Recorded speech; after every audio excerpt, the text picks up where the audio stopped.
और बहुत अरसा तक हमने उसको सफल लीडर बनाने के लिए प्रयास किया, लेकिन उनकी रुचि नहीं है, वो एक जगह रुकते नहीं है।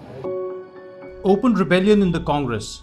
Former Union Minister Ghulam Nabi Azad launching a frontal attack on Rahul Gandhi, blaming the Gandhi scion for the party's repeated debacles since 2014. Azad has been the face and the voice of the group of 23 Congress leaders which have written to Congress working President Sonia Gandhi, demanding internal democracy in the Congress. Azad's rebellion comes just ahead of the indications that the Gandhis are now willing to concede the leadership of the party to a non-Gandhi.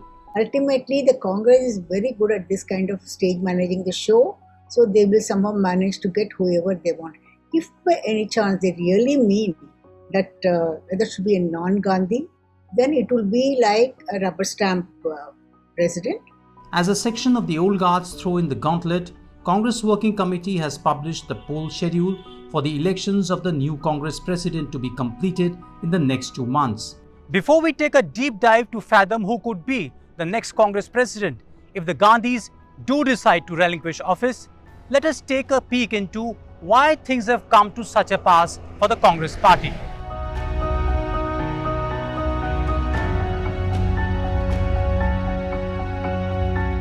Gandhis have been at the helm of the Congress party all but 12 out of 75 years since India got its independence. From Jawaharlal Nehru to Indira, Rajiv, Sonia and Rahul Gandhi, the family has either occupied the post of the Prime Minister or Congress President or both. Congress under Gandhi leadership has never lost to consecutive Lok Sabha polls as they have in 2014 and 19. Both the defeats have been comprehensive.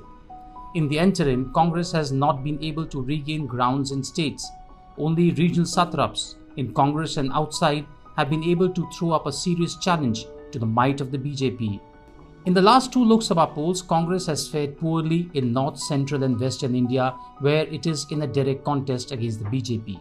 Repeated electoral defeats have weakened the centrifugal force which draws leaders and workers towards the first family, triggering resignations and dissent. Sonia Gandhi, when she came to politics, Congress party was in the opposition and it was almost in doldrums. She took over and then 2004 she managed to get the UPA and win 2 terms, 2 elections. So Sonia Gandhi was able to get the votes. But of late, after she has handed over power to the son and she's taken a back seat, all decisions have been being made by Rahul Gandhi and his coterie. The Gandhis have a feeling that they are accused of, or they are targeted and they are subjected to a lot of humiliation due to Congress failure to win in the states assembly elections, or for that matter 2014 and 2019 victory, whereas it's a 2019 and 2014 defeat. But the real problem is it's also Congress failure. So is the Gandhis failing the Congress, or Congress is failing the Gandhis? Because all matters of heavy lifting in terms of political campaign is done by Gandhis. You look at Priyanka Gandhi case in recently concluded elections in Uttar Pradesh, where she held over 200 meetings. The other members of the Congress working committee and other people, they don't count much. And all the blame comes to Rahul Gandhi. So to salvage the situation, the Gandhis, it seems, have decided to take a backseat. Because in politics, nothing succeeds like success, especially electoral success. The thrust now is to win polls, even at the cost of making concessions. To hedge against the allegations of nepotism, the Gandhis have been forced to look for leadership outside the family, especially someone who comes from the heartland state. Gehlot on many counts fits the bill. He is a loyalist who has worked with 3 generations of Gandhis. A leader who has come up the ranks organically, has both administrative and organizational experience. He is from the heartland state and belongs to the backward community, merging effortlessly with the larger caste coalition and tapestry which the Congress may want to build to throw a challenge at the BJP. His survival and his success would largely depend how he gets along with Rahul Gandhi and Priyanka Gandhi.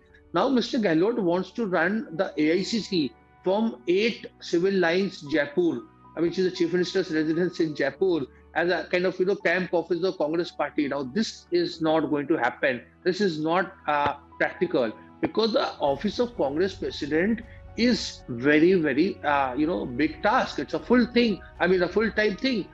On an average, Congress president has to meet 30, 40, 50 people a day, preside over 2, 3, 4 meetings, and twice in a week has to travel out of Delhi and go to places. All these things need to be done. So Mr. Ashok Gehlot, or for that matter any person, cannot be a chief minister and a Congress president. But there is a minor glitch here.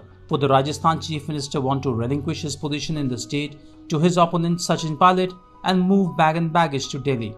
If they want to get Ashok out of Rajasthan, this is the best way for them to do, because Sachin Pilot has been, demanding that he should become the chief minister, and he's been, revolting for quite some time, 2-3 years now, and he was almost joining BJP. So if they want to pacify both, and then they could bring Ashok Gehlot. Ashok Gehlot, I can tell you, is a total Sonia Gandhi loyalist. Even when she was out of power and when she was not in politics, even then he used to go and meet her. I know that very well.